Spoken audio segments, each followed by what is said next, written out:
So is, heading into 2025 or in 2025, depending on when you watch this, is that really going to be the make or break year that a lot of people expect it to be for Xbox? Like, I personally think it's going to be a very much make or break year, but of course, like, I think this one was too. And when I say Xbox, I definitely mean, the console itself. I'm not really out here talking about, Xbox the way that they consider it to be, a phone or a tablet or anything like that. I think that's stupid, to be quite honest about it. Still, we'll see how it kind of works out. We'll see if it's something that gamers can start to maybe come around to a little bit. I hope that that's the case. I would love to see Microsoft just be able to be out there and have this amazing console that people are really into, because it's happened before. You know, I honestly think that that's something that can definitely work. If they were to push it a little bit. So, we'll see what happens. But I want to get into this because I feel like it's an interesting topic. What's up, everybody? I'm Crap Gamer. This is Crap Gamer Reviews with another video.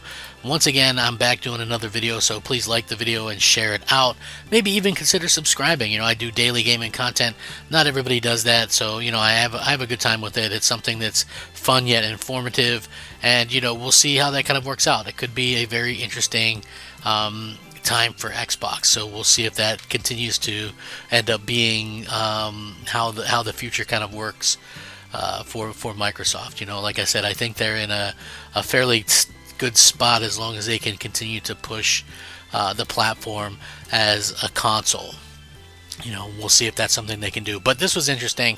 According to this analyst, Xbox is set up for a bright future, according to industry analysts. Now, whether or not that's going to be the case, that's up for debate. We probably won't know for a little bit, but Microsoft will at least stick around for the time being and try to kind of do the best that they can in order to make sure that everybody has stuff to play. And I've mentioned this numerous times. It doesn't make any sense to get rid of your Xbox right now. These things are probably going to work till 2030, if not longer, and also be able to play all the games that they come out with. If you're kind of unsure whether Xbox will still be around, then just use it for Game Pass and things like that. That way it's rentals anyway, and it really doesn't matter either way what happens. So kind of keep that in mind going on. But we've heard a lot about the downsides of Xbox, even though there have been some positives along the way, and that's primarily because of the controversy over various first-party titles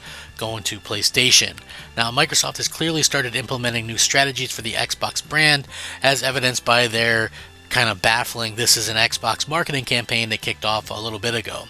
However, former NPD Matt Piscatella argues that because of these changes, the future is actually looking pretty bright for the brand right now, despite the controversy. Speaking to Games Radar, pointed towards Xbox's impressive sales on PlayStation, as well as the focus on expanding Xbox's reach beyond consoles, as signs that the brand is setting itself up for a successful future.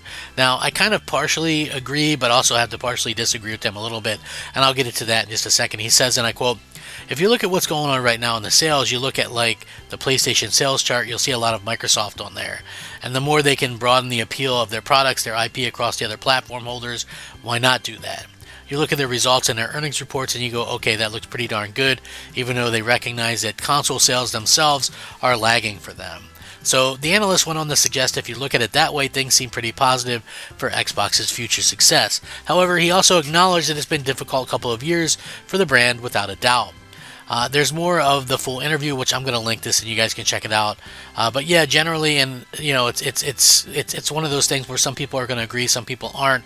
Microsoft is clearly doing what it feels is best for the future of the brand, but the problem is that by seemingly ditching exclusives in the long run, the public perception will change and more disagreements will inevitably set in.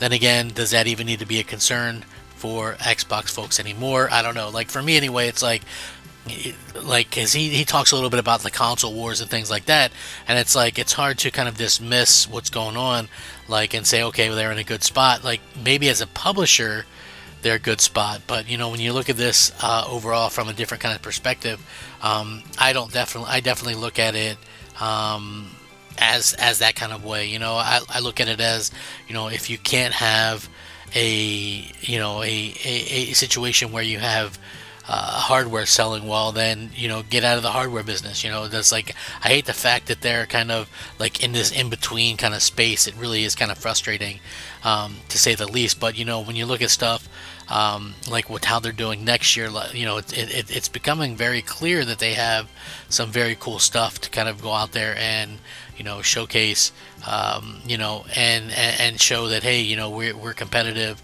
we're doing some good things. Obviously they have some things that are coming out. So here's the interesting part, right? We know that in 2025 they have Fable, we know that they have Avowed, we know that they have South of Midnight, and we know that those are at least launch exclusives for Xbox. That's three big first-party games, three games launching on Game Pass. You also have Doom, and you also have Outer Worlds 2, and you also have the next Call of Duty, heavily rumored to be the next Modern Warfare game, launching as well. So that's six first-party games, big AAA first-party games, all launching on Game Pass, day one. Of course, the bottom three that I mentioned are games that are going to be coming to PlayStation day one as well. So, there's that to kind of take into consideration. But, so you have a good first-party output on, for Xbox and Game Pass. And then when you look into 2026, it does look like we could have stuff like, Gears of War E-Day, Perfect Dark, State of Decay 3, and things like that in terms of, what's coming. So I think that could be a definite situation where we start to see some things kind of come together for Microsoft. That could even be like an Everwild type situation launching that year. I mean, Microsoft does always seem to have numerous things in development, and I don't really expect that to change anytime soon. I think Microsoft clearly, they're over that whole we don't have games type situation. So now it's like not so much as, oh, we don't have games. It's we have games, but are they going to be exclusive? I mean, what's the appeal there? I think a lot of people kind of want there to be something exclusive there. You know what I'm saying? So we'll see how that kind of works out. Like I said, I think that they could have. Obviously, look, they're not going to leave the industry totally. That would make sense. But what you could definitely see them do is, kind of leave the situation where they have, a console. You know what I mean? I think that's the thing that people kind of worry about. Like, they could end up leaving the console space. Like, they'll be a success in terms of, being able to have a publisher being a publisher for sure. They're going to be a success. There's no doubt about that. But I think the big problem is, are they going to be able to go out there and do well as a hardware company? It's like, I think that's the part that realistically they have to kind of get people to understand is, hey, we're not just a hardware company.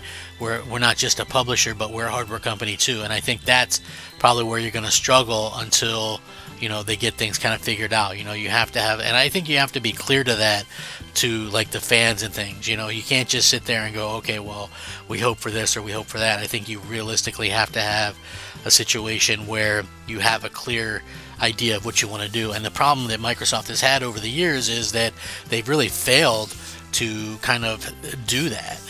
Like they honestly have. They failed so bad when it comes to being able to convey things or have a steady idea on what they should do in the future and things like that. It's like they changed their course way too quickly, and that's really, really unfortunate, to say the least. I hope that they can continue to change up the industry and shake up the industry. We don't know what's going to happen in the future per se, but what we do know is that things are changing a bit. Sony's changing what they're doing. I don't think Sony's going to put their stuff on Xbox, but I think part of that is probably Xbox's own fault. And the reason why I think that's Xbox's own fault is because they haven't made Xbox, the console, a viable place to put PlayStation stuff, right? It's just, I'm being real about that. I like Xbox, but there's not a lot of them sold, and so why would anybody like Sony waste their time to try to get their console games on the Xbox. Unlike Microsoft, who look at PlayStation and see all those PlayStations out there, and they want to get their games out there to PlayStation. So that's the biggest difference. Let me know what you guys think, though. I appreciate it. Rack 'em up, fact 'em up, Crap Gamer 'em up. I'll catch you next time. Crap Gamer out.